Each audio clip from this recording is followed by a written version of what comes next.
Bueno, muy buenas noches. Bueno, perdón, buenos días, caramba. Es que lo estoy grabando en la noche anterior a nuestra clase. Mañana es martes 20 de septiembre. Yo estoy diciendo buenas noches, pero no, es en realidad buenos días. Pensando que tú vas a ver este video de manera juiciosa mañana, ojalá en el espacio en que está la clase, puedas verlo para que no te atrases en lo que es los temas de nuestro curso. Mil disculpas por no poder estar con ustedes mañana martes en la mañana. Surgió una actividad académica que hay que cubrir y que inevitablemente pues debo estar, pero bueno, vamos a seguir con el contenido del curso. Muy importante que saquen el tiempo de ver este video, así sea en otro momento. Sería genial que lo hagan mañana en su espacio de las 9 de la mañana, ¿no? Para que no lo tengan que hacer en otro momento, pero bueno, ya eso es decisión de cada quien. Yo voy a colocarles aquí el material y que avancemos. Por supuesto, para la próxima semana, o sea, para el martes 27 de septiembre, si hay preguntas o dudas en torno a este video, estaremos solucionando todas aquellas que en un momento dado se ven. ¿Ok? Así que tomen nota si hay cosas que en un momento dado quieren preguntar. Bueno, entonces voy a compartir pantalla para que eh, continuemos con un tema que ya hemos ido desarrollando y que la clase pasada ya estábamos mirando entre todos. ¿Sí? Estamos hablando, y esto para que lo recordemos, de ciertos fundamentos del comportamiento individual y que decíamos, este curso se llama Grupos, Organizaciones e Instituciones, pero decíamos prácticamente desde el inicio del mismo curso que era muy importante hablar de individuos, grupos, organizaciones e instituciones. Entonces hemos estado haciendo ese recorrido de esa parte individual, de algunos aspectos. Habíamos hablado ya de las aptitudes con P, habíamos hablado también del tema del aprendizaje, ¿sí? Y habíamos ya también hablado del tema de las actitudes. Entonces, este tema pues tuvo discusión y charla entre nosotros eh, la clase pasada. Espero que lo que voy a tocar sea parte de resumen de lo que vimos anteriormente y avanzar, ¿no? Espero no equivocarme en que me digan, no, profe, pero finalmente toda la clase ya habíamos visto todo eso. Espero que no, creo que no. Entonces, vamos a tomar parte de lo que vimos de actitudes y a continuar, ¿vale? Entonces, si no estoy mal, ya desde la semana pasada habíamos hablado de que a la hora de analizar, pensar qué son las actitudes, decíamos que son enunciados de evaluación, favorables o desfavorables, sobre objetos, personas, eventos y demás.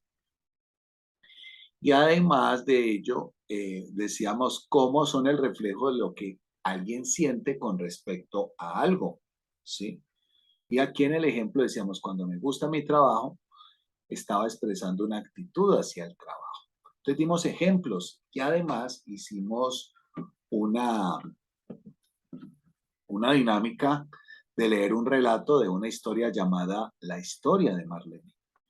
Y en ella vimos reflejos de cosas muy interesantes en términos actitudinales nuestros. Valoraciones que dábamos de Marlene, valoraciones que dábamos del ermitaño, del barquero, de Pedro y de Pablo. No voy a detenerme en todo lo que fue el ejercicio, pero creo que fue un ejercicio valioso en el cual ustedes comprendieron cómo reflejamos los seres humanos actitudes. Y hablábamos también ya de esta imagen, de esta diapositiva, donde buscábamos comprender los tres componentes principales de las actitudes. Decíamos que la actitud tiene, por un lado, un elemento cognitivo, ¿sí? Por otro lado, y su segundo elemento es un elemento afectivo, Y el tercer elemento es un elemento comportamental. Entonces recuerden que la parte cognitiva es como la información que yo tengo de algo. La parte afectiva es la emoción que me desprende esa información, ¿sí? Esa emoción puede ser favorable o desfavorable. Y decíamos también, porque esto ya lo vimos, que el comportamiento era normalmente la acción que podría ser la intención de coherencia, ojo con esto, intención de coherencia entre la información y el estado emocional que esa información me genera, pero no siempre hay coherencia en ese tercer comportamiento, perdón, en ese tercer elemento llamado comportamiento, porque decíamos que a veces uno puede estar pensando y sintiendo algo y hace lo contrario. Y decíamos, colocamos ejemplos como alguien podría decir, me siento aburrido en el trabajo, pero sigue asistiendo, sigue trabajando y lo hace de la mejor manera, pero la persona no tiene una actitud positiva hacia su trabajo, ¿cierto? Entonces decíamos que a veces uno tiene actitudes donde el comportamiento es contrario a lo afectivo y a la información que yo tengo. Yo les daba el ejemplo, creo, que si a mí me dijeran que si me quiero comprar un Ferrari, un carro marca Ferrari, creo que fue la marca que utilicé,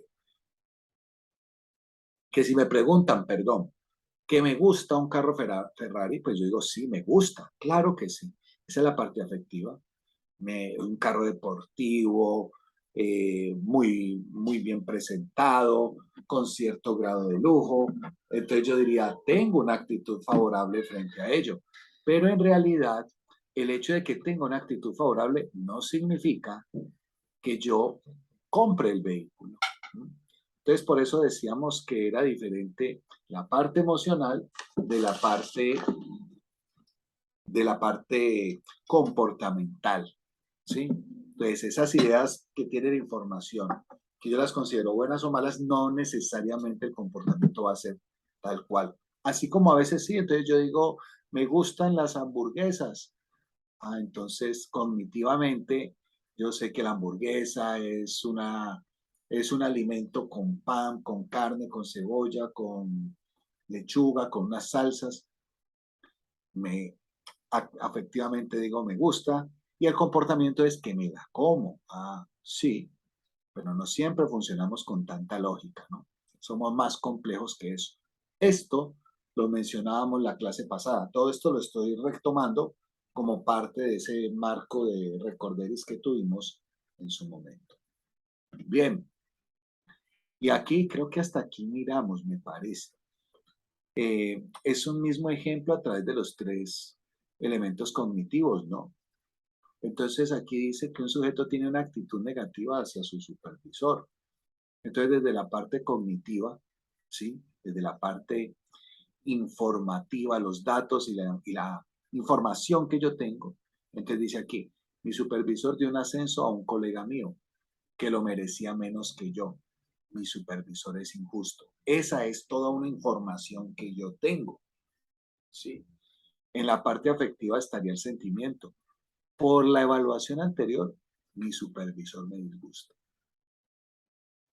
Y dentro del comportamiento o acción, estoy buscando otro trabajo. Me quejaría de mi supervisor con quien me escuchara. Pero miren, dice me quejaría. Entonces, ¿qué ocurre? Que no necesariamente se queja.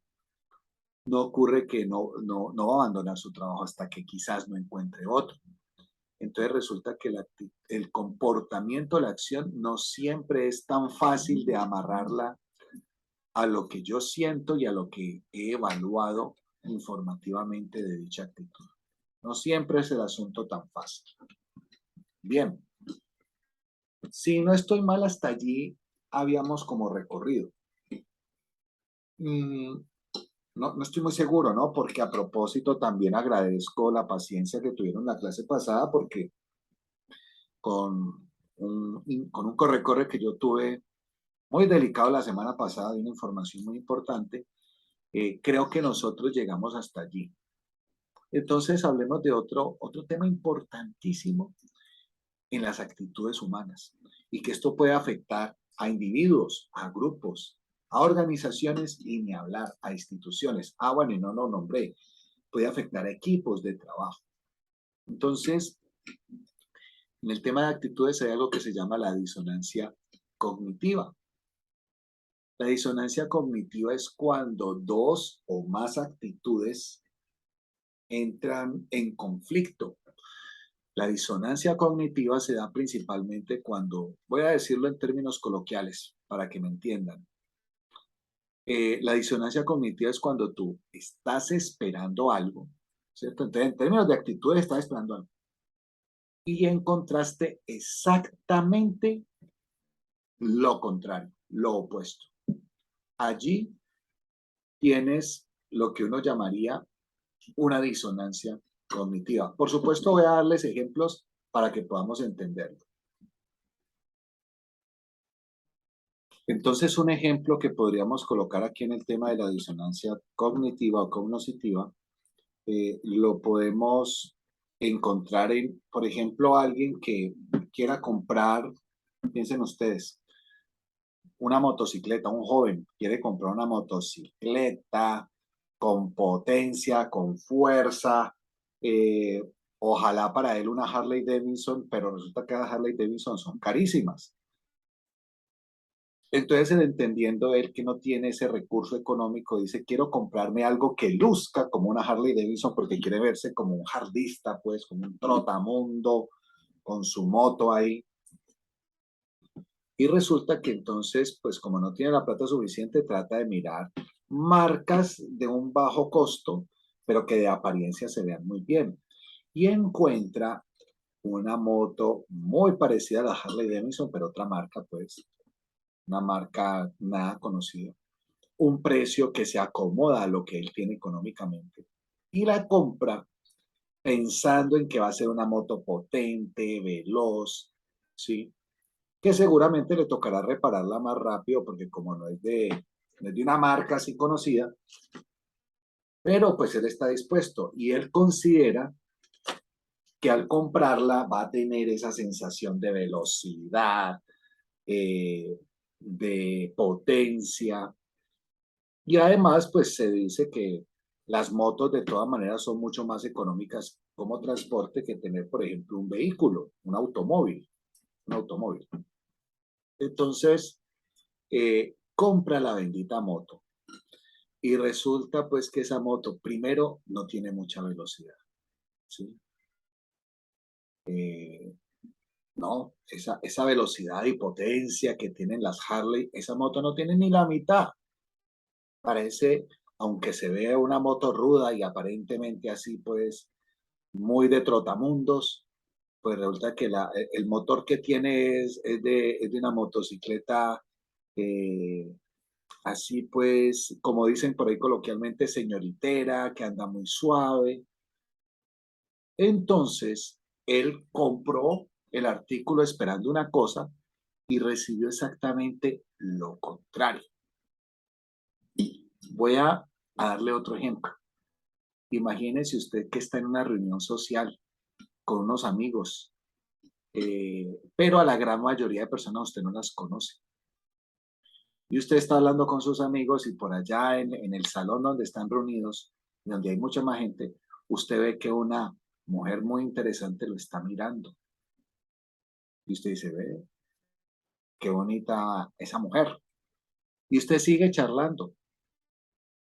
Cuando de un momento a otro voltea otra vez a mirar a esa mujer y esa mujer te está mirando y tú, uy, muy bien. Y decide mirar por tercera vez y resulta que te está mirando, pero además esta vez te sonríe.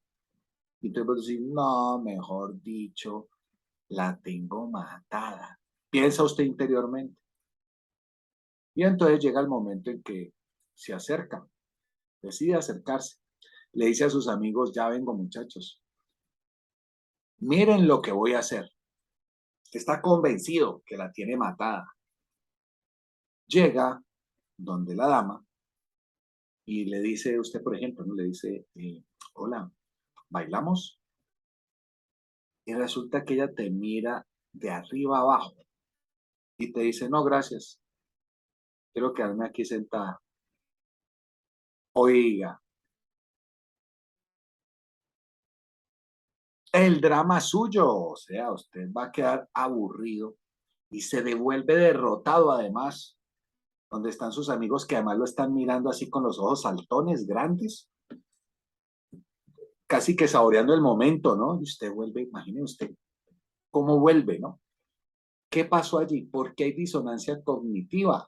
Usted se fue con una idea actitudinal muy clara y determinada y resulta que se encontró con todo lo opuesto, con todo lo contrario. Lo mismo que le pasó al man que compró la moto. Esperaba una cosa y encontró exactamente lo contrario. Entonces, por eso dice aquí que en la disonancia cognitiva yo enfrento dos cargas totalmente diferentes. El individuo percibe una incompatibilidad, ¿sí?, entre dos o más actitudes, ¿sí?, que generan un comportamiento y actitud. Y esto, la resultante de esto es la incomodidad. Miren en la parte derecha superior cómo dice en English, ¿no? I'm a smoker. Y en el otro lado, smoking causes cancer. Lindo mi inglés, ¿no? Entonces, un fumador disfruta de fumar, pero enfrenta una disonancia porque además sabe que fumar causa cáncer. Entonces, ¿qué hace? ¿Mm? Enfrenta esas dos situaciones que son dos energías totalmente opuestas. Eso es una disonancia cognitiva, ¿sí? Y es aquí donde debemos decir que el ser humano lo que intenta es reducirla cuando enfrentamos una disonancia, ¿no?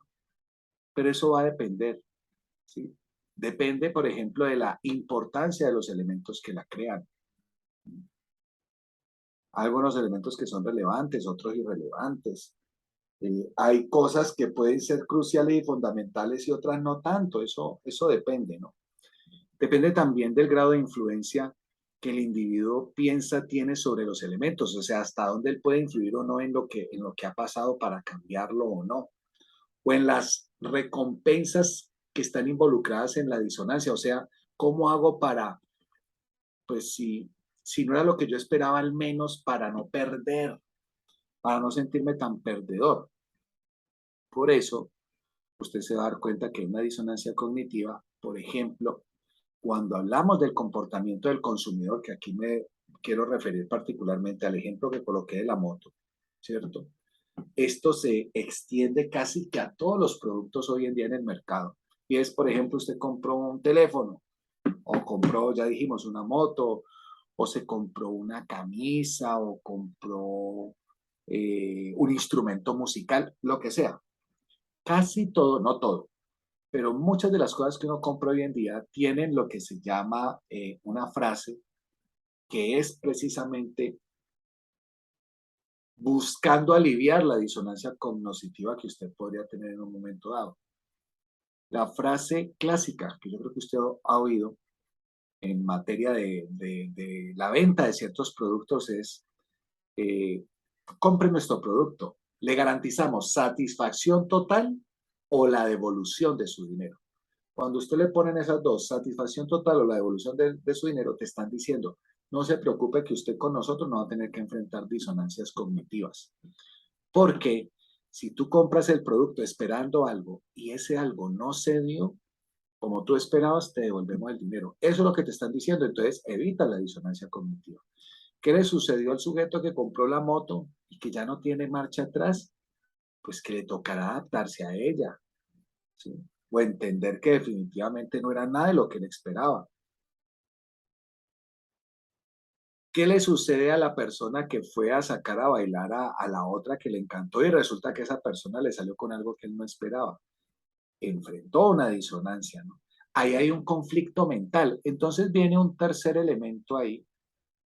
Entre esas dos fuerzas sale una tercera que trata de aliviar ese conflicto, que se llama defensa del yo. Ojo que eso no está aquí en las diapositivas, ¿ok?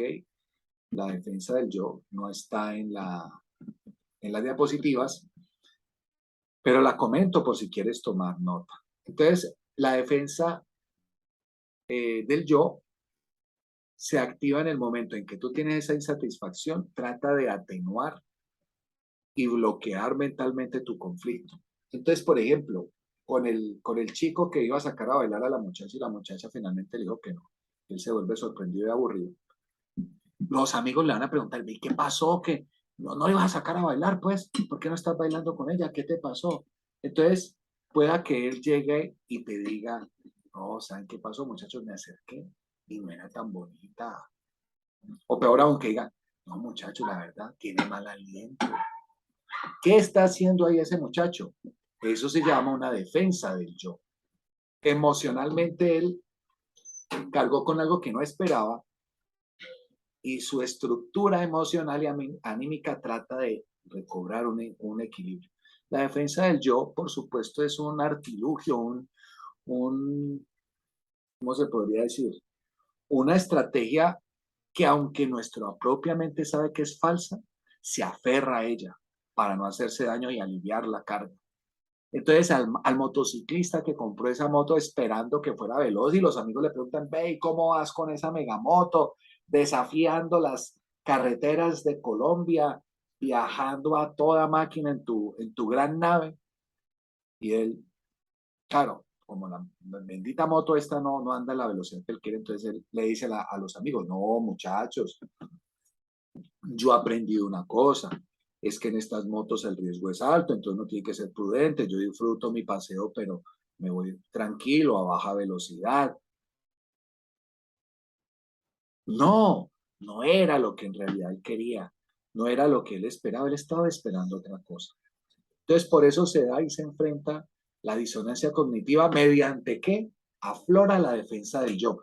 Entiende tú la defensa del yo como esas justificaciones que en el fondo no son lógicas, pero que el sujeto establece para protegerse, para protegerse mentalmente. Eso implica la defensa del yo.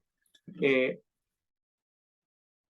por eso también hay que entender que la situación disonante no necesariamente su existencia moviliza su reducción. Hay veces en que no, la persona no intenta activar esa defensa del yo, porque la defensa del yo lo que intenta es reducir la disonancia. No, hay gente que acepta lo que le ocurrió y dice, entonces, ejemplo otra vez con la moto, le dice a sus amigos, no, me equivoqué, hermano, por andar se me aplica el dicho de que lo barato sale caro. ¿Saben por qué, muchachos? Porque en realidad esta moto no es lo que yo esperaba, quedé aburrido y no me devuelven el dinero, la embarré. Ah, ese que te está aceptando la disonancia tal cual no activó la defensa del yo, por tanto, no necesariamente la disonancia eh, hizo que se movilizara una reducción en ella, no, él la aceptó.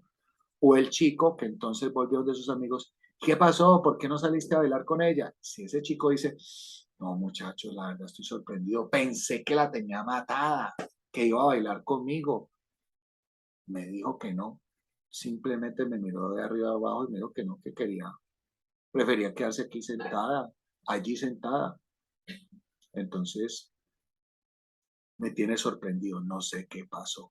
Ese tipo de respuestas nos están mostrando que no necesariamente se activa la defensa del yo y por ende no necesariamente la existencia de la disonancia moviliza hacia asuntos de reducción. Se activa si los asuntos tienen importancia así mínima, ¿no? Algo que al sujeto lo movilice, no, me tengo que proteger. Esto es casi inconsciente, ¿no? No es que el sujeto diga mentalmente me tengo que proteger, esto casi que sale de manera natural, esos argumentos que puse ahora como ejemplo, ¿no? O también no necesariamente se moviliza su reducción si las recompensas son significativas como para evitar que surjan, ¿no? Entonces, pues realmente en un momento dado, si yo espero la gratificación social de los demás, hay un detonante muy importante para yo justificar, para reducir muchas veces, para sacar la disonancia. Cuando yo estoy emocionalmente por encima del qué dirán, de ese qué dirán social, podría decirse que de alguna forma eh, no necesito movilizar reducción de disonancias cognitivas, ¿no?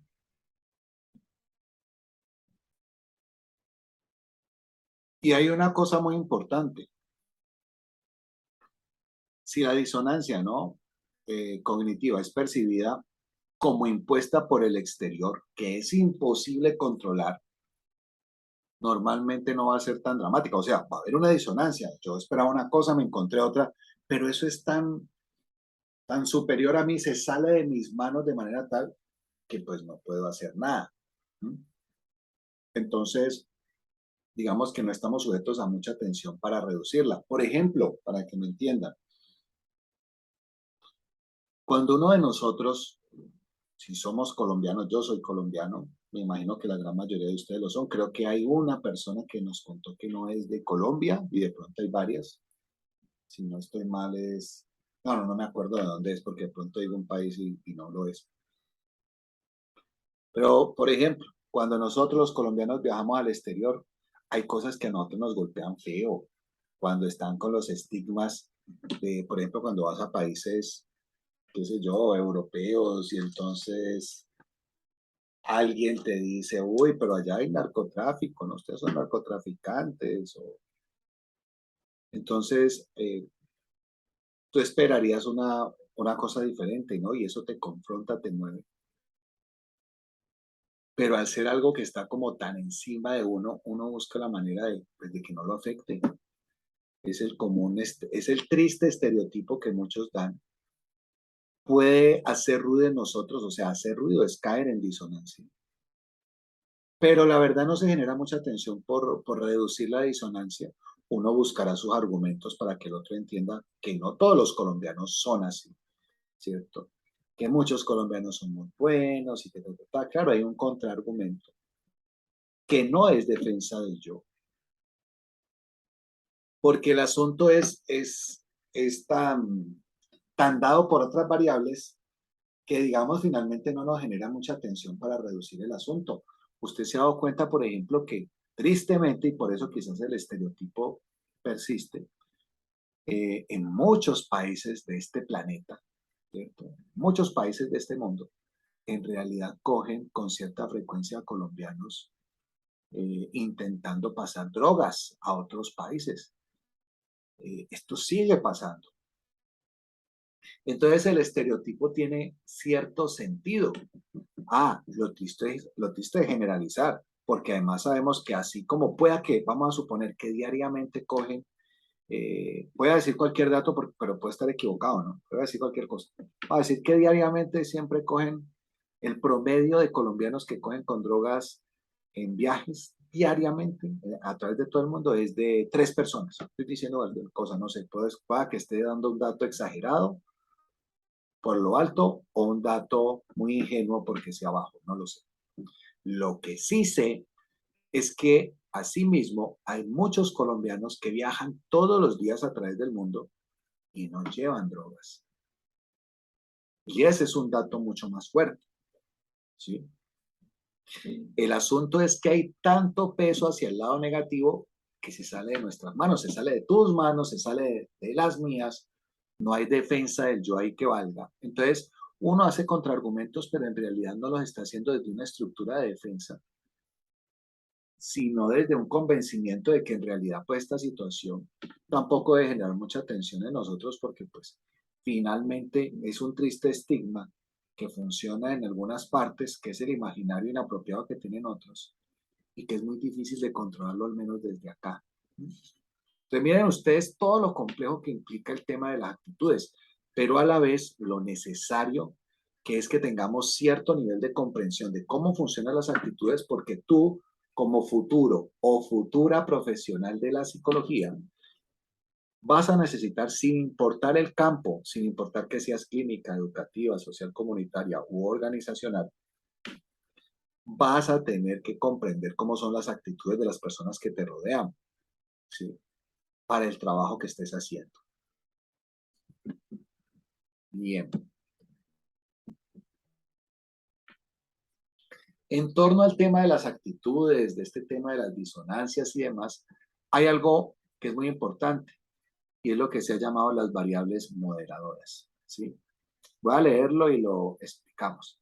Se ha descubierto que los moderadores más poderosos de la relación entre las actitudes y el comportamiento son la importancia de la actitud, su especificidad, su accesibilidad y si existen presiones sociales.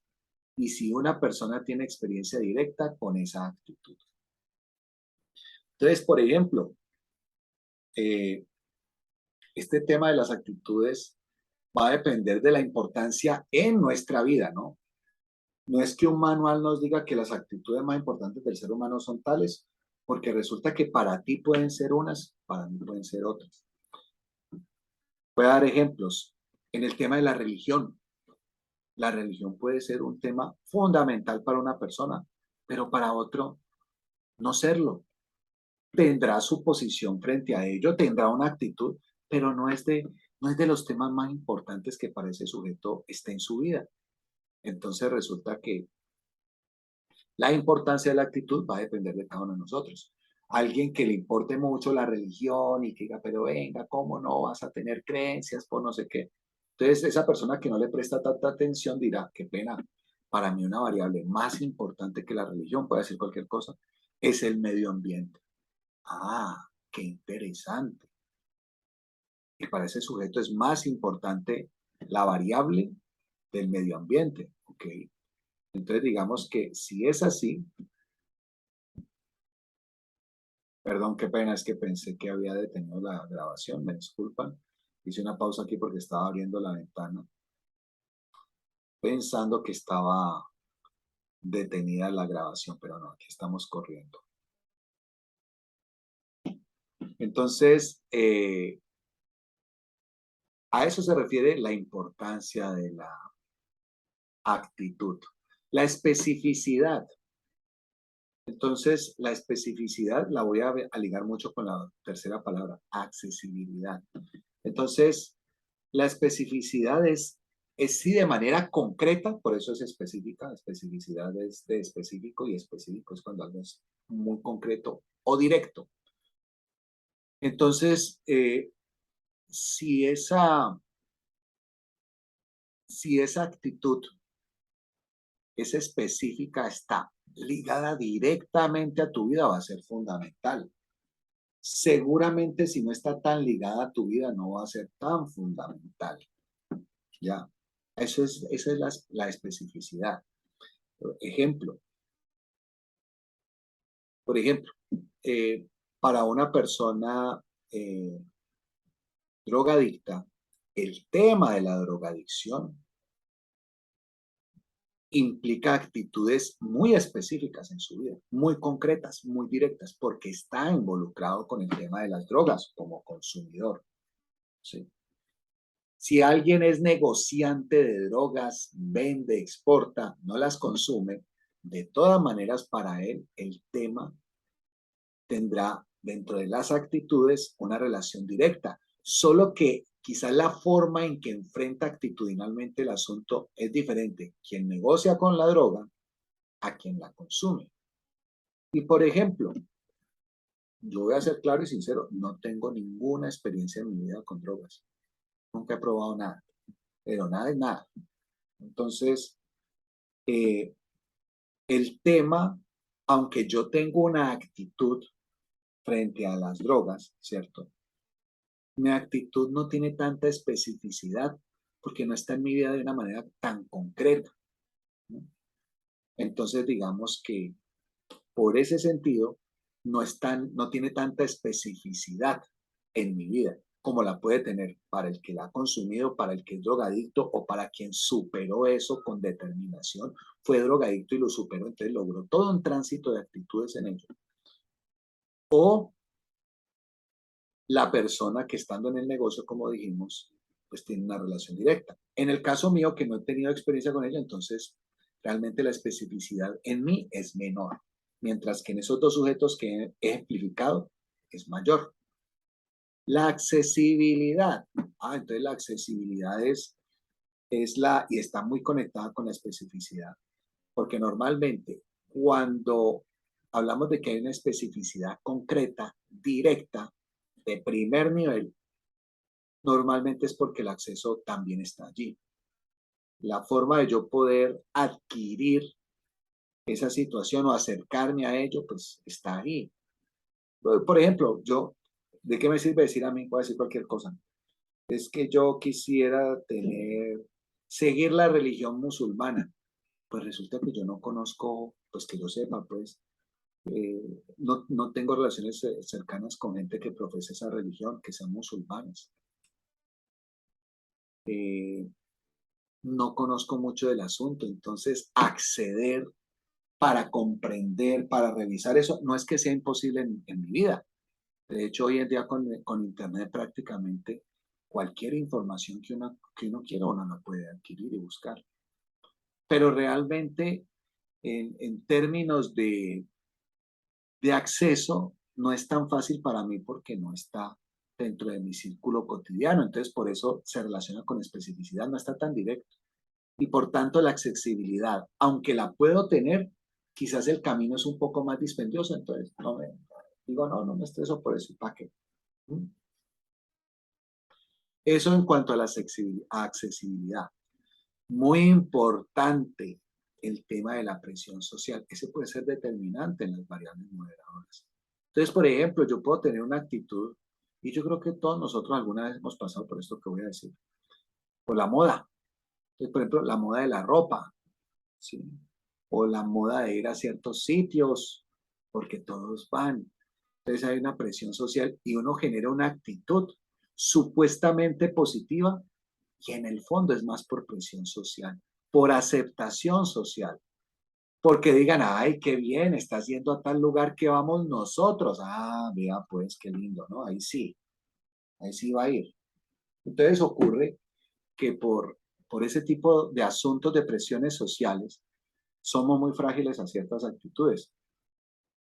Insisto, en algún momento dado, la presión social de la moda es un buen ejemplo. Las modas implican una aceptación y un reconocimiento social. La palabra moda está vinculada íntimamente a modelo, modelo y moda. El modelo es ese ser de carne humana, hombre o mujer, que se convierte en un referente y que todos dicen, uy, yo quiero tener la ropa que tiene ese hombre o esa mujer. Y por eso los comerciales de televisión o la publicidad, digámoslo así mejor, la publicidad en general, cuando nos habla de moda, entonces en ropa, en perfumes, en accesorios, ¿sí? Nos muestra modelos, porque lo que se quiere es que se pongan de moda y habrá una presión social, ¿no? Y de hecho muchos dirán, uy, pero no tenés, ya no te has comprado tal cosa o tal otra, porque tendrá que ver con esa presión social que recibimos. Esas son variables moderadoras muy importantes. Y finalmente, la experiencia directa. O sea, de ese tema actitudinal que estamos dialogando, ¿tú has tenido experiencia? Sí o no. Este está muy ligado también con la especificidad y con la accesibilidad, ¿sí? Con el acceso. Esta es la experiencia directa. Entonces, volvemos a lo mismo que yo dije ahora. Yo no tengo experiencia con drogas. Entonces, no tengo una experiencia directa. Aunque el tema de la drogadicción puede ser para mí como psicólogo importante y yo dar mis opiniones, dentro de mí, en mi esquema interior, no tiene un peso fuerte porque no estoy involucrado en él. ¿Sí? No he tenido experiencia directa, no he tenido una especificidad cercana, ¿sí? No he tenido la accesibilidad porque nunca me ha dado por ver, a ver quién la vende aquí o quién la vende allá, a qué parte de Cali voy para que me la vendan, en fin, ¿no? Entonces, no hay una experiencia directa, por tanto no pesa en mí. En las cosas en que usted tenga experiencia directa, ahí usted generará actitudes donde seguramente por esa experiencia directa, la accesibilidad usted la tiene más cercana, la especificidad también es ahí directa, también de primera línea, ¿sí? Para usted la importancia es muy alta y quién sabe si también la presión social, depende, algunas actitudes sí, no todas. Leamos lo que dice aquí.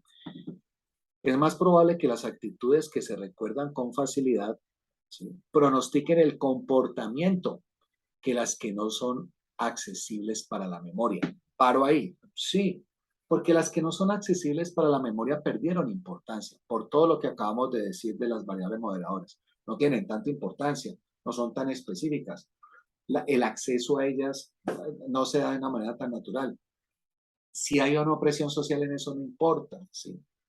Y no hay una experiencia directa con ello. Entonces, claro, en cambio las que se recuerdan más constantemente, seguramente es porque están más cercanas a ti y todas esas variables se inclinan más a que te fortalezcan y te aviven esa actitud. Dice aquí, resulta significativo que las actitudes que se recuerdan más sean las que se expresan con frecuencia. Sí, es de lo que más hablas. ¿Ya? Por tanto, entre más hables sobre su actitud respecto de algo, más la recordará y más moldeará su comportamiento. Totalmente de acuerdo. Mire usted lo que le está ocurriendo a usted hoy en día. Tú que me estás escuchando, ¿sí? Tú que me estás escuchando, iba a decir, es que ti que me estás escuchando, porque iba a decir a ti que me estás escuchando, ¿no? Me acordé de cierto presidente que decía, ¿cómo fue? Eh, así lo viví, así lo sentí, así lo querí. Ay, Dios. Entonces, tú, no ti, tú, lo que, una de las cosas más importantes en tu vida en este momento es la psicología. Esa palabra, desde que entraste a la universidad y quizás desde antes, ya actitudinalmente había algo que te estaba moviendo allí. Y ahora que ya llevas un importante recorrido estudiando esta carrera, te das cuenta que definitivamente actitudinalmente hay un compromiso fuerte. Hay una importancia para que sigamos mirando la imagen, la diapositiva. Es una importancia fundamental en tu vida.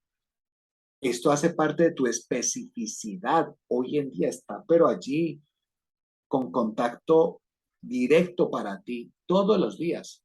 La accesibilidad es constante, mañana, tarde y noche, ¿sí? Podrías leer un libro, entrar a buscar algo en internet desde la perspectiva psicológica, desarrollar un escrito, buscar un video, lo que sea.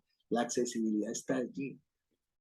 La presión social, ya tu familia, amigos cercanos y propios compañeros sabes que te estás formando como profesional de la psicología. Entonces también hay una presión, en algunos más fuerte que otros, ¿no? Pero ahí está.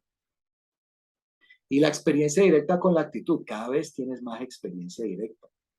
Cuando llegues a hacer tus prácticas profesionales, esa experiencia va a ser súper directa. Si lo es ahora, imagínate cuando ya estés haciendo tu práctica. Entonces, por eso, hoy en día, la palabra psicología moldea tu comportamiento. Mira tú, mira a ti, ay Dios, mira tú lo importante que es esto. Bueno, espero que vayamos claros hasta ahí. Tome un poquito de agua.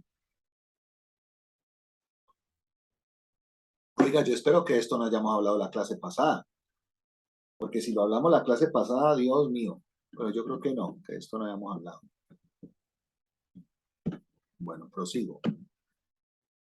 Entonces, muy importante hasta aquí entender el concepto de actitud, los componentes de la actitud, la disonancia cognitiva o cognoscitiva, la defensa del yo, que insisto, no está en el material, pero espero que al ver este video lo puedas comprender. Y esas variables moderadoras, porque todo esto se vuelve fundamental para abordar ciertas cosas que, insisto, tú como futura o futuro profesional de la psicología, sin importar el campo donde estés, ya nombré los campos para no nombrarlos otra vez, finalmente vas a trabajar en una organización. Vas a pertenecer a un grupo que está inmerso en una organización, o incluso pueda que la organización sea de tal envergadura que estés en una institución, podría ser. En todo caso, en ese orden de ideas, se hace fundamental llevar el tema de las actitudes hacia, perdón, llevar el tema de las actitudes hacia el mundo del trabajo. Por eso esta pregunta se vuelve vital en este momento. ¿Cuáles son las principales actitudes hacia el trabajo? ¿Sí?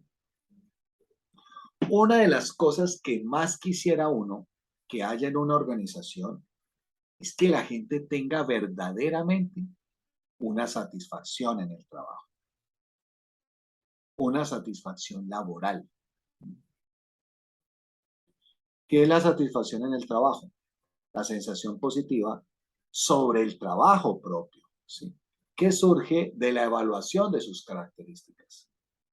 Entonces, si tú dices, no, pues mire, es que yo estoy trabajando, ejemplo, como psicóloga clínica, yo hago aquí entrevistas y atención de primer nivel, y dependiendo de la complejidad, entonces con algunos pacientes ya sigo una ruta de profundización terapéutica. Ah, ok, y estoy muy satisfecha o satisfecho en el desarrollo de este trabajo. Ah, ok, entonces digamos que eso es lo que te está, te está motivando y tienes satisfacción en tu trabajo.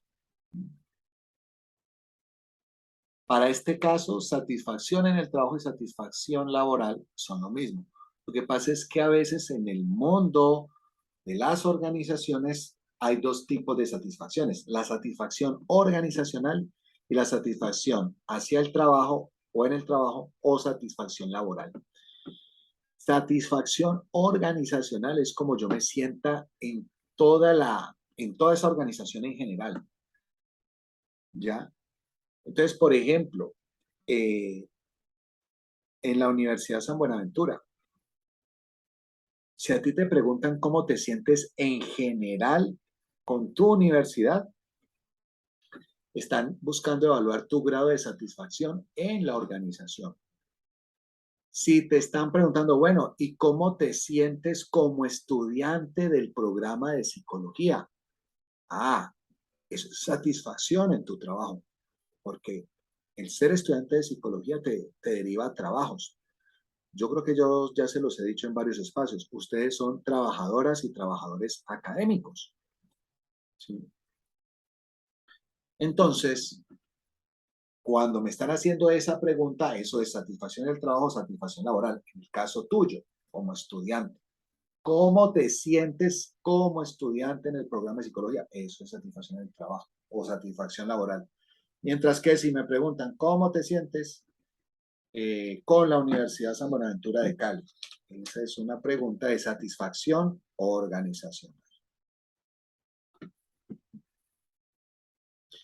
Y aquí vienen otra serie de elementos, ¿no?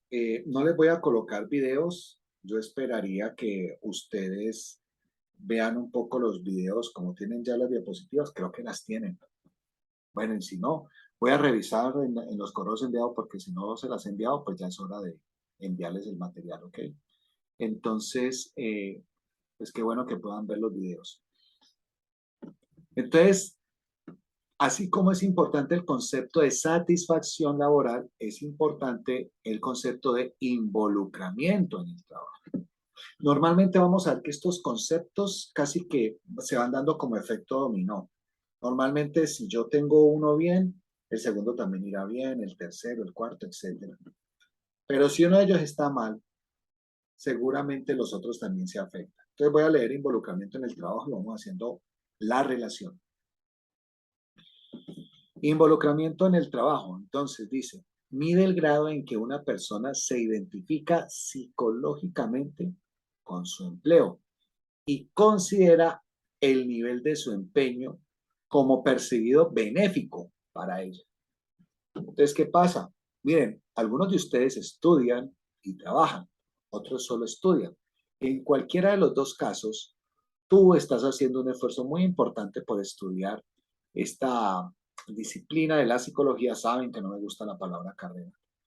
Eh, Ustedes están haciendo un esfuerzo serio por estudiar esta profesión de la psicología. Y en ese orden de ideas, es porque además, cuando usted esté trabajando después de haber estudiado, usted tiene una alta expectativa por trabajar en lo que estudió. Y eso está muy bien. Entonces, ¿qué va a ocurrir? Que uno esperaría que usted pueda tener un sano y vital involucramiento en su trabajo. porque como dice aquí, es que mide el grado en que una persona se identifica psicológicamente con su empleo y considera el nivel de su empeño percibido como benéfico para esa persona. Entonces, si usted está trabajando en cualquiera de los campos de la psicología y efectivamente trabaja en ello, gana un dinero y con ese dinero tiene una forma de vivir que usted considera apropiada, pues todo hace que usted se involucre cada vez más en el trabajo. Eso es muy importante tenerlo en cuenta. Viene un tercer concepto, compromiso organizacional. ¿Ok? Ya pasamos por satisfacción laboral y satisfacción del trabajo. Luego acabamos de ver involucramiento en el trabajo y ahora vamos a ver compromiso organizacional. Compromiso organizacional es el grado en que un empleado se identifica con una organización. Aquí volvemos a lo mismo de lo que yo decía de satisfacción organizacional. Algunos le llaman compromiso organizacional, otros satisfacción. Grado en que un empleado se identifica con una organización en particular y las metas de esta y desea mantener su relación con ella. Es cuando usted quiere berracamente una organización. Y por eso también se habla de satisfacción organizacional. Mire usted los tres elementos que se dan cuando hay un verdadero compromiso organizacional. Por un lado, un compromiso afectivo, o sea, usted emocionalmente quiere su empresa, quiere esa organización en la cual está. ¿Sí? Al ser el compromiso afectivo un motor tan importante que te mueve tanto, se da también un compromiso normativo. O sea, la persona es consciente de las normas, del deber ser, de lo que se espera de ella y de los demás. Se puede volver un sano ejemplo para los demás, un importante regulador para que otros que de pronto no están teniendo ese compromiso normativo, pues no lo olviden, ¿sí? Y aumenten su compromiso organizacional a través del normativo, del afectivo y de ese tercer elemento que está ahí, compromiso para continuar. O sea, doy lo mejor. Terminamos cierta etapa de cierto trabajo, bueno, ¿y ahora qué más hay que hacer? Y sigo. Y logro otra meta y continúo. ¿Sí? O estoy enfrentando como organización una dificultad, pues yo amo tanto a la empresa que ahí estoy con ella y le doy lo mejor al pie del cañón y continuamos porque necesitamos todos crecer de la mejor manera. Ese es el compromiso organizacional con esta interesante triada. Recuerde que triadas son tres: compromiso afectivo, normativo y compromiso para continuar. Bien. Está también lo que algunos llaman PAO. ¿Y qué es PAO? Percepción del apoyo organizacional. Ah, este sí que es importante. Y este para muchos que investigan el comportamiento del ser humano en las organizaciones dicen que realmente es de este que depende el funcionamiento de los anteriores. Este se llama, como les digo, percepción del apoyo organizacional. ¿Y qué es? Miren esto tan importante. Es el grado en que los empleados creen que la organización valora su contribución y se preocupa de su bienestar. Esto es fundamental. Cuando tú estás en una empresa, en una organización que te das cuenta que te valora, que se preocupa por ti, que no solamente te pide los resultados de productividad laboral. O sea, tú tienes una responsabilidad por entregar unos resultados, sí, pero se preocupa más allá de eso. Sabe de tus deseos, de tus proyectos personales, busca apoyarte en ellos. Todo eso es PAO, percepción del apoyo organizacional. Cuando los colaboradores o empleados, mejor, de una empresa eh, sienten que de verdad son valorados por lo que aportan, pero además son mirados de una manera integral y la organización se preocupa por su bienestar, vea, casi que de ahí para allá el resto se detona. Todo lo anterior, no voy a volver. El compromiso organizacional, el involucramiento en el trabajo y, por supuesto, la satisfacción en él. Y usted lo bonito. Lo que pasa es que no siempre esto se alinea de manera tan maravillosa y tan fantástica. No, no siempre es así. Y viene otra, ¿no? Esta también es importante, pero créanme que para la gran mayoría de investigadores organizacionales es la clave del asunto, ¿no? Más bien, teniendo en cuenta y que ya dijimos, la percepción del apoyo organizacional, el PAO, ayuda, fortalece el compromiso, el involucramiento y la satisfacción, ¿cierto?, en el trabajo. Entonces, también como resultado al mediano y largo plazo, esta percepción del apoyo organizacional va a hacer que el empleado tenga un proceso de identificación. Esto es fundamental. Se define como el involucramiento, ¿sí?, satisfacción y entusiasmo de un individuo con el trabajo que realiza.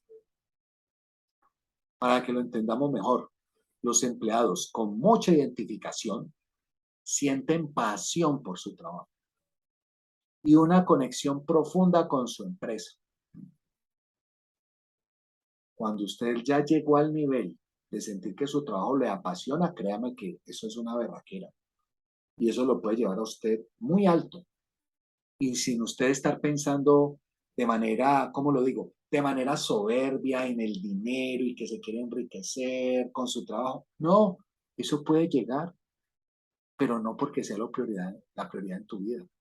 Te llega a un estado de bienestar económico, si lo quieres ver así, pero porque tienes otros bienestares previos que son los que están fortaleciendo tu vida, ¿sí?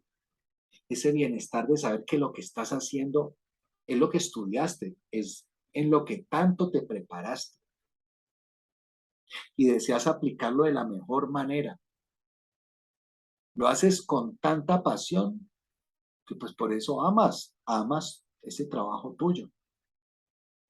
Y si eso se está dando gracias a la empresa donde estás, la conexión con la empresa es fundamental.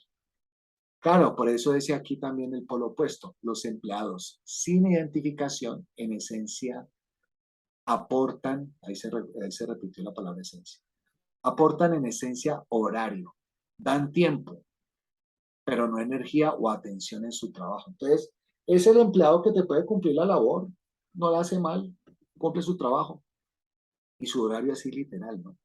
No te da un minuto más, tampoco un minuto menos.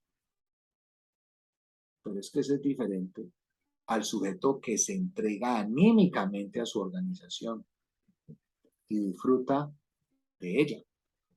Ese es otro rollo muy diferente. Y entonces uno empieza a identificarse con su organización cuando está logrando todo este equilibrio, ¿no? Esto también se le llama sinergia, ¿no? Porque entre todos están haciendo una combinación fundamental que ayuda a la empresa, pero te ayuda a ti como empleado. Y eso sí que es importante. Bien, bueno, hasta allí la identificación del empleado, ¿ok? Vamos a seguir un poquito más. Voy a devolverme, me van a disculpar, porque es que aquí en el orden de las diapositivas, este tema de actitudes debía ir inmediatamente después de lo que vimos de aptitud con P, aprendizaje, ¿sí? Pero en las diapositivas está este tema que les quiero mostrar ahora, está de segundo, pero en realidad debe ser de tercero, ¿sí?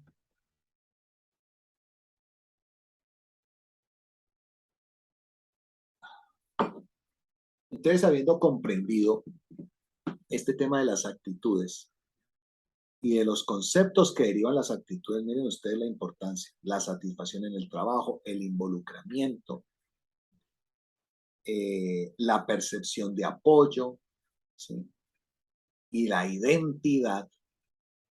Con todo eso, ya tenemos también unos elementos muy interesantes para hablar de la personalidad y los valores que se ponen en juego en las organizaciones. Y cómo tú, como profesional de la psicología, eh, debes comprender, porque la comprensión de todo esto enriquece tu quehacer en una organización, lo vuelve más coherente y que tus acciones no se hagan simplemente por hacer o por lo que dijo un tercero, no, tú las vas a hacer en coherencia y sabiendo el grado de impacto que pueden tener.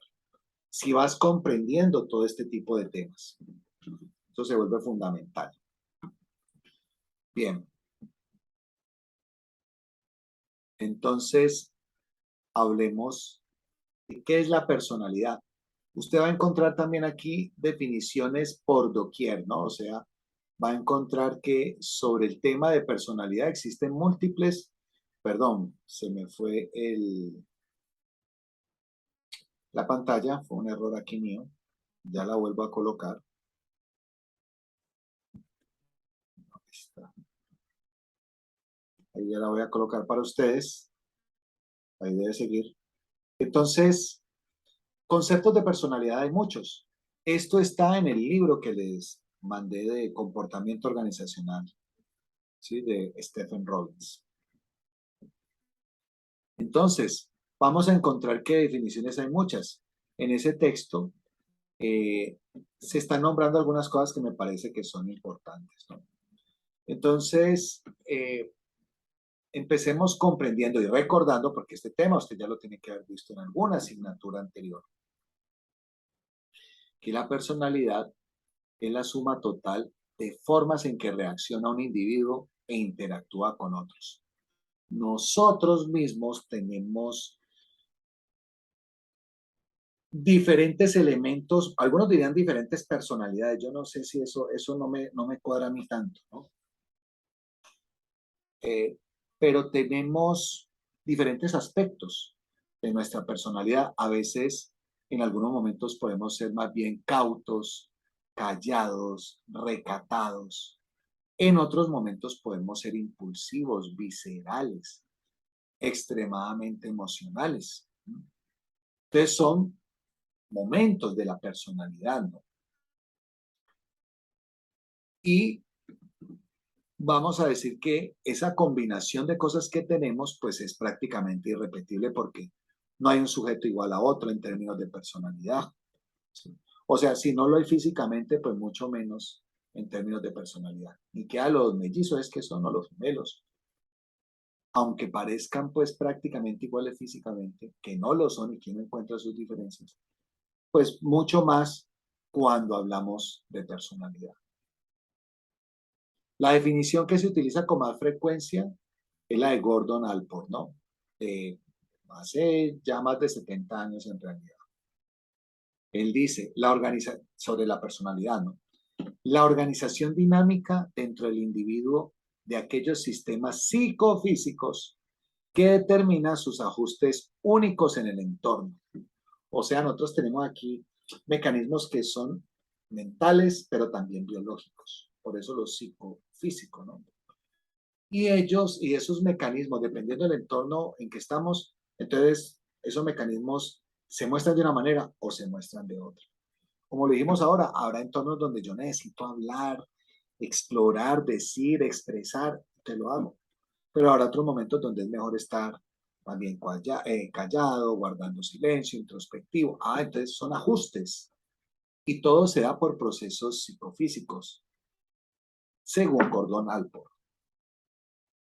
Bien, me pegué aquí con la mesa. Bien, para los psicólogos la personalidad refiere a un concepto dinámico que describe el crecimiento y desarrollo de todo el sistema psicológico de la persona.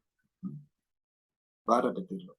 Para los psicólogos, la personalidad refiere a un concepto dinámico que describe el crecimiento y desarrollo de todo el sistema psicológico de la persona. Es que nuestra personalidad además no está estática. Usted se imagina que fuera la misma persona que era hace 16 años.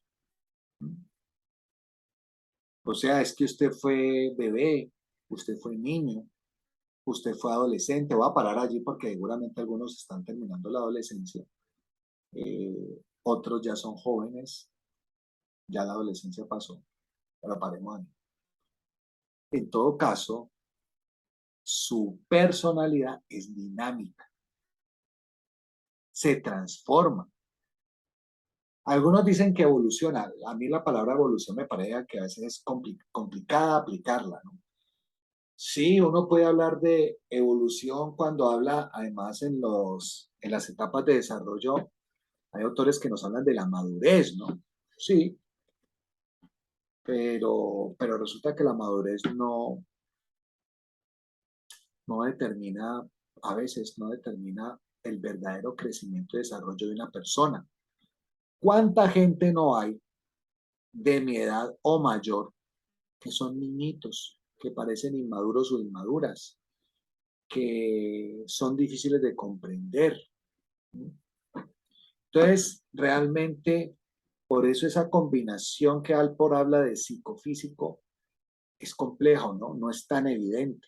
No es que porque yo tenga tal rango de edad me coloque en una tabla y entonces por ende tengo tales formas de ser. No, estamos distantes de eso, ¿no? Todo depende realmente de cada uno de nosotros.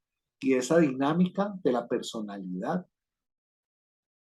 se va modificando en cada uno de nosotros de forma diferente. Todos ustedes estudian en una misma universidad. Normalmente nos vemos en un mismo salón y ustedes se verán en diferentes salones con otros profesores. Aunque todos tengan supuestamente las mismas condiciones externas en las que se están formando en algo tan importante como la psicología, eso no significa que todos tengan un mismo crecimiento y desarrollo en su personalidad de la misma manera, ¿no? Ah, eso sí, sin duda alguna, has tenido crecimiento y desarrollo, eso es totalmente contundente y claro, pero no significa que todos tengamos el mismo tipo de crecimiento y desarrollo. Por eso esa condición dinámica depende en cada uno de nosotros y es diferente.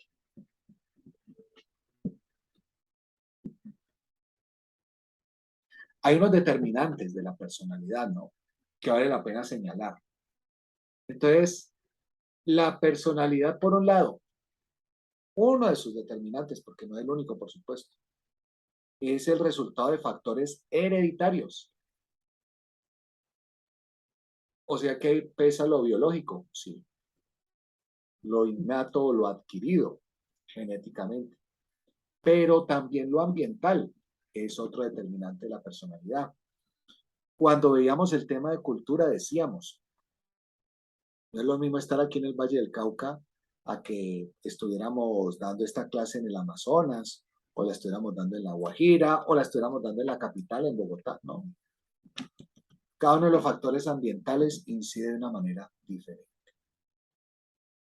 La herencia refiere a factores que quedan determinados en el momento de la concepción, con formación inherentemente biológica, ¿sí? Fisiológica, que luego llega a ser psicológica. Hay estudios interesantísimos que seguramente ustedes han conocido. Por ejemplo, los estudios de gemelos idénticos criados por separado. Cómo hay unas coincidencias aterradoras entre unos y otros, pese a la distancia en que muchas veces se crían. Interesante. El enfoque de la herencia plantea que la explicación definitiva de la personalidad de un individuo es la estructura molecular de los genes que se localizan en los cromosomas, ¿sí?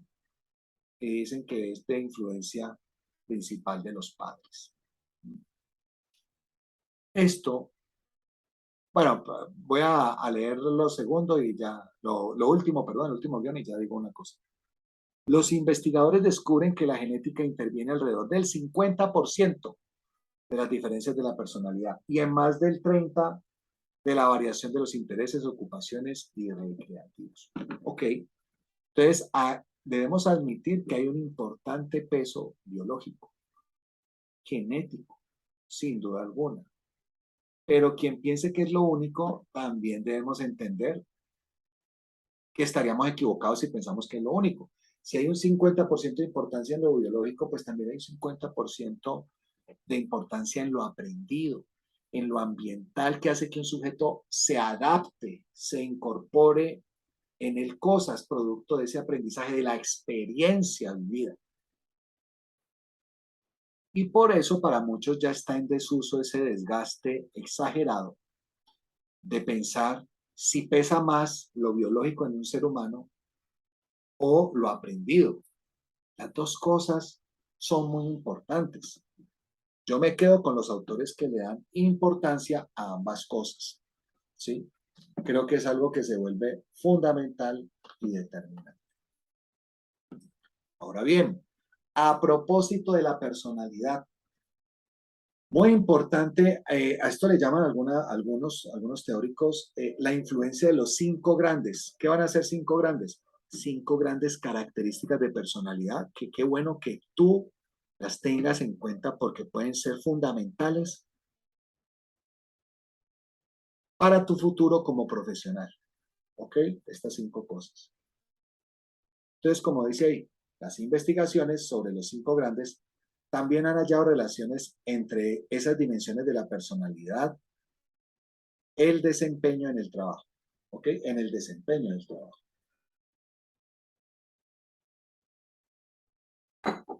Miren ustedes, este cuadro es muy importante que lo revisen. ¿Ok? Es muy importante que le echen una mirada. Dentro de 8 días, o sea, si este video lo están viendo, ojalá que lo estén viendo juiciosamente y lo vean completo, pues. Si lo ven el 20 de septiembre al 27, pues yo voy a preguntar hacia al azar, ¿no? Entonces, de pronto pregunto algo de estos 5 grandes, o pregunto algo de actitudes, o de disonancia cognitiva, o de defensa del yo, ¿vale? Para que sean juiciosos y juiciosas mirando el video. Créanme que esta querida novia extraña no tener a su novio mañana presente allí en el salón. Pero bueno, si Dios quiere, el 27 estaremos juntos de nuevo. Hablemos de estos 5 grandes, los voy a mencionar y poco a poco los vamos conociendo con más detalle. ¿Cuáles son los 5 grandes que son fundamentales para que usted estructure una personalidad apropiada en el mundo del trabajo y las organizaciones? Una personalidad que le sirva como individuo, pero que también sirva a los grupos, a las organizaciones y a las instituciones. Pues por un lado, la estabilidad emocional. Qué importante. Por otro lado, la extroversión. Ya vamos a hablar de cada una, ¿no? Otro punto muy importante, la apertura.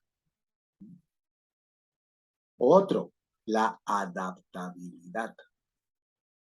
Y finalmente, el quinto y último, la meticulosidad. El ser meticuloso.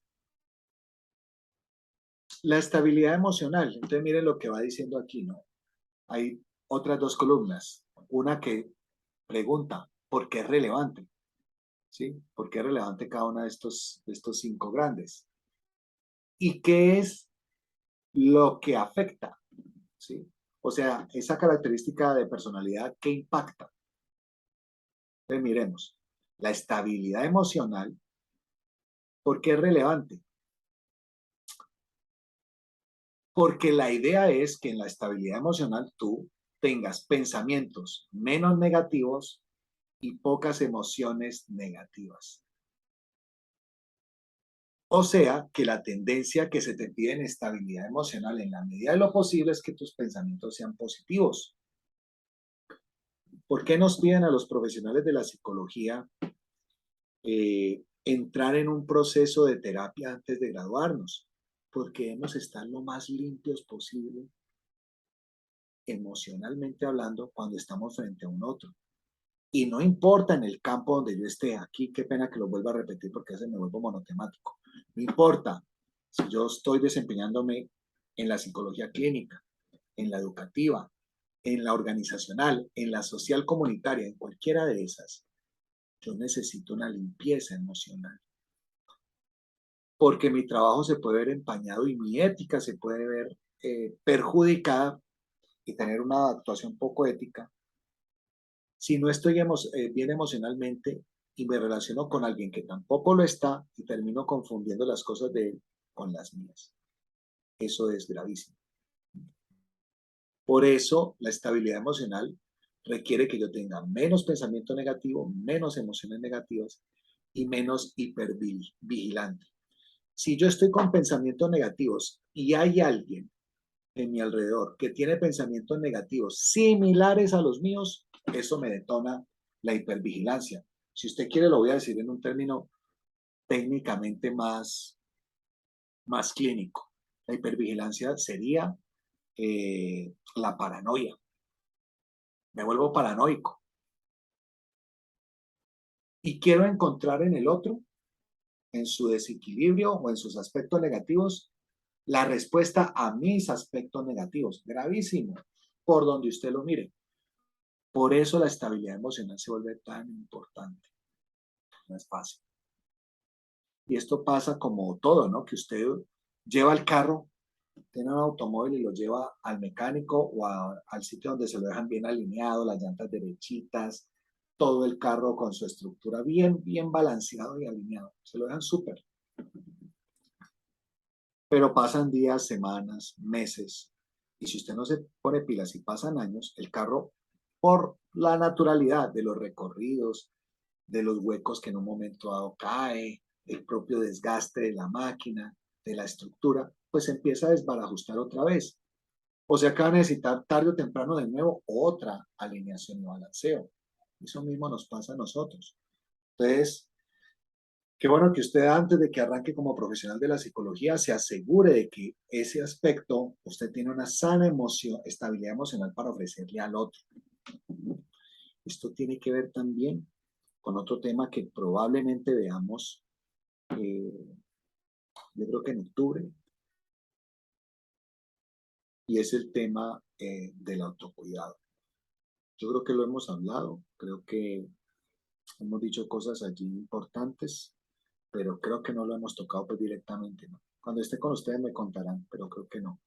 Y vale la pena verlo porque eso nos va a ayudar mucho a fíjense, el primero que se nombra aquí en estos 5 grandes es la estabilidad emocional, es que es el que da peso al resto. Sin muy difícil tener los otros, o muy difícil tener los otros de manera positiva y funcional. ¿Qué es lo que afecta? Una buena estabilidad emocional afecta a tener una mayor satisfacción con el trabajo que tú haces, con tu propia vida, ¿no? Y los niveles de tensión van a ser más bajos. Todos nosotros en la vida nos tensionamos.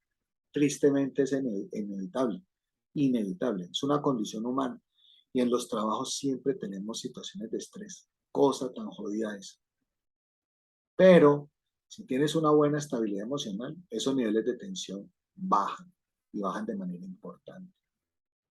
La extroversión. Entonces, con la extroversión estamos hablando de que, ¿por qué es relevante? Porque sin duda alguna mejora aptitudes con P interpersonales. O sea, es que tener extroversión te ayuda no solo en tu parte actitudinal, sino en tu parte aptitudinal con P. Yo creo que yo les decía, ustedes tienen que ser en su futuro profesional sanamente extrovertidos. Si usted es una persona que en su forma de ser normalmente es introvertida, yo no le digo que renuncie a su ser, pero sin duda alguna sí lo tiene que transformar en ciertos contextos. Uno de esos contextos es el que usted está viendo hoy en día, el académico.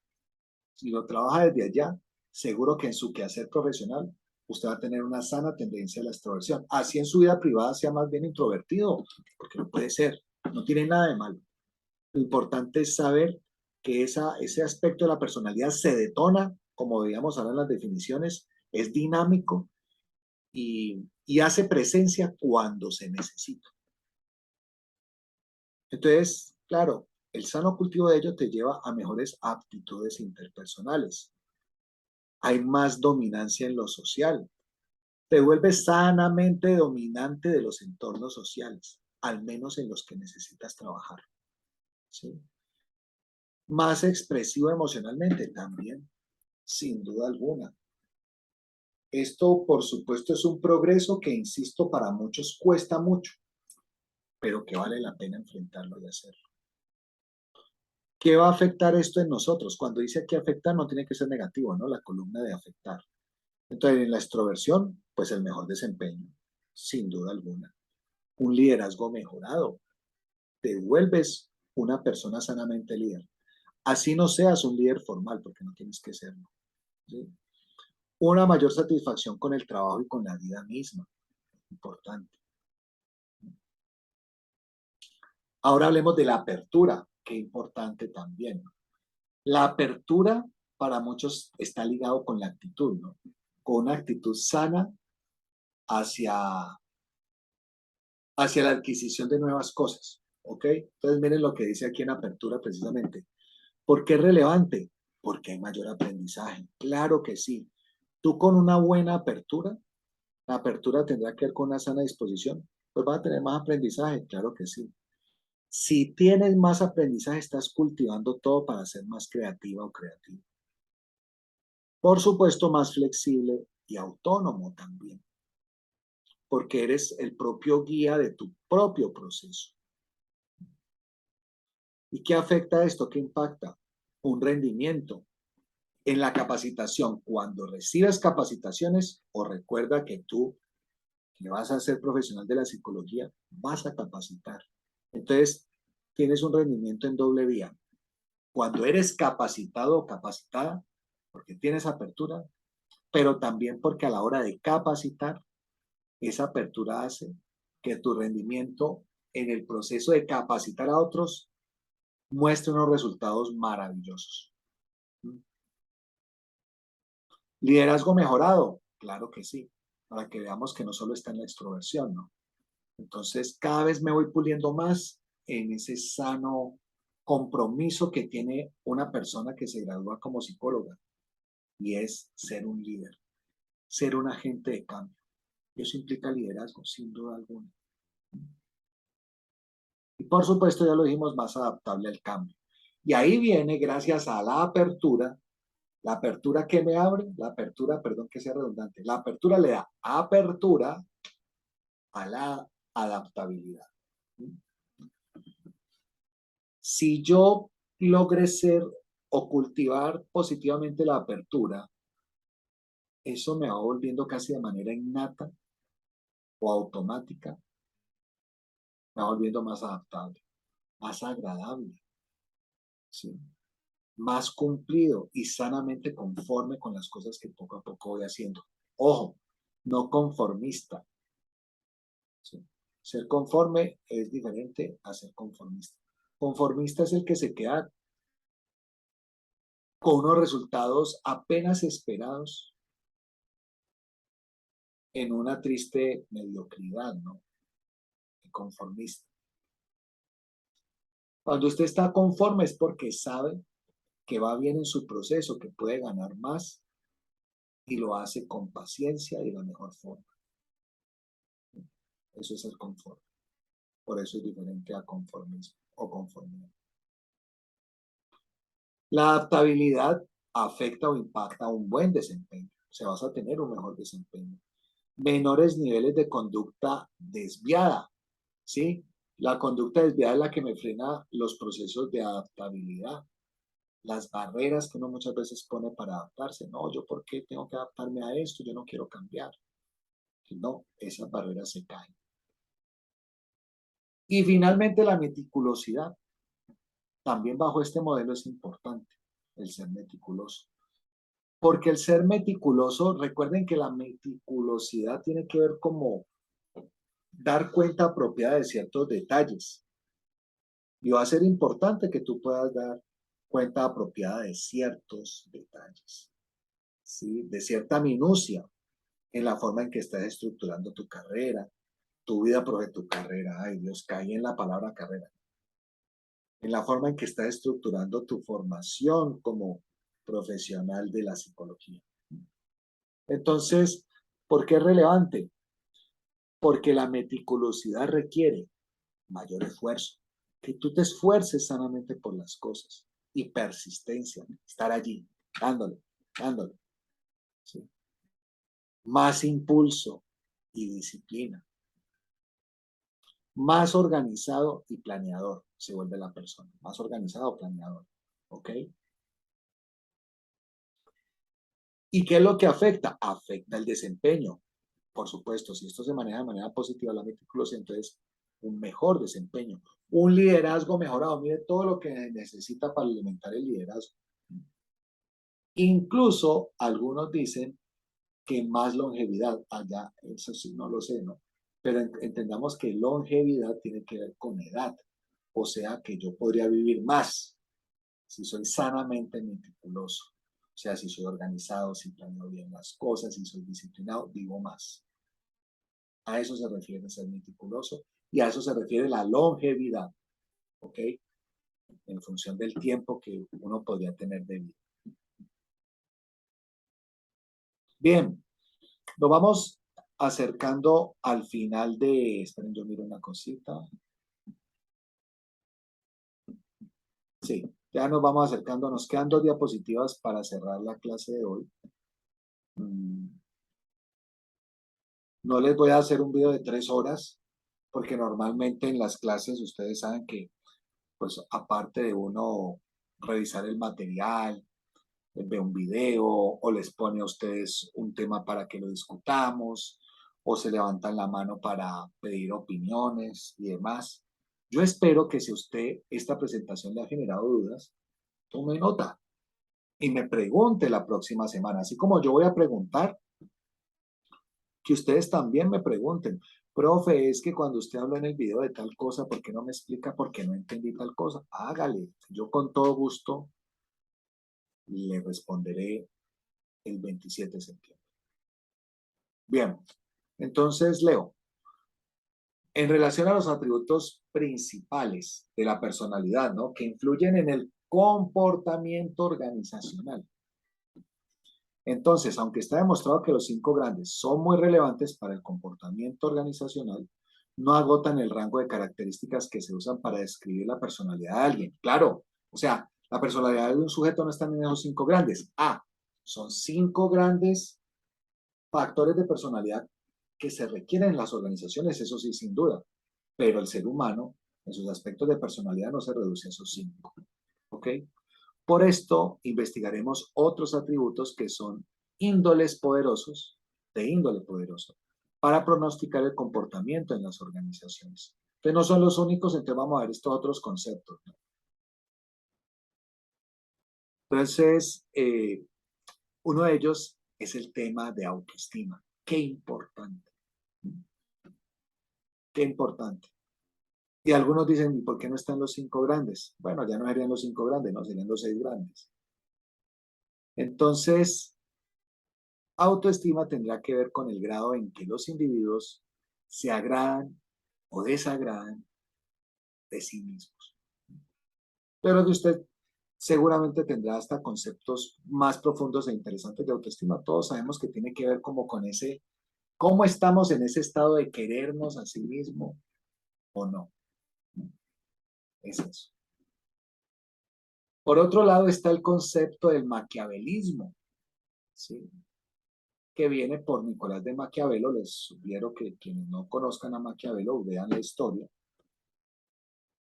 Algunos dicen que, por lo menos en la historia que se conoce, lo que se ha conocido como pragmatismo, su principal inspirador o modelo histórico fue precisamente Nicolás de Maquiavelo. Ser pragmático es ser frío, racional, práctico, ¿sí? Meterle a todo la lógica al extremo, ¿no? Y por eso dice aquí que mantiene su distancia emocional y piensa que el fin justifica los medios. O sea, el resultado es más importante, los medios con el cual consigamos el resultado, no sé, pero el resultado es lo que vale. Y hay algunas empresas que son maquiavélicas.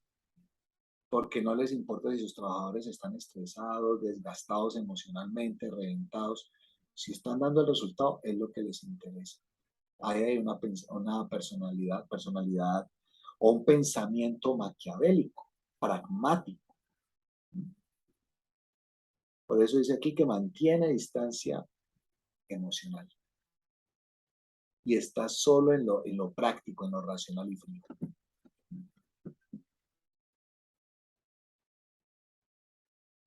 Bien, estas otras tres características, el narcisismo, tendencia a ser arrogante, tener un sentido grandioso de la propia importancia, requerir admiración excesiva y creer merecer de todo. Para algunos, el narcisismo es el lado oscuro de la autoestima, porque en realidad nosotros en la autoestima estamos diciendo que es bueno querernos, valorarnos, ¿sí? ¿Qué le pasó al narciso? Se le fue la mano.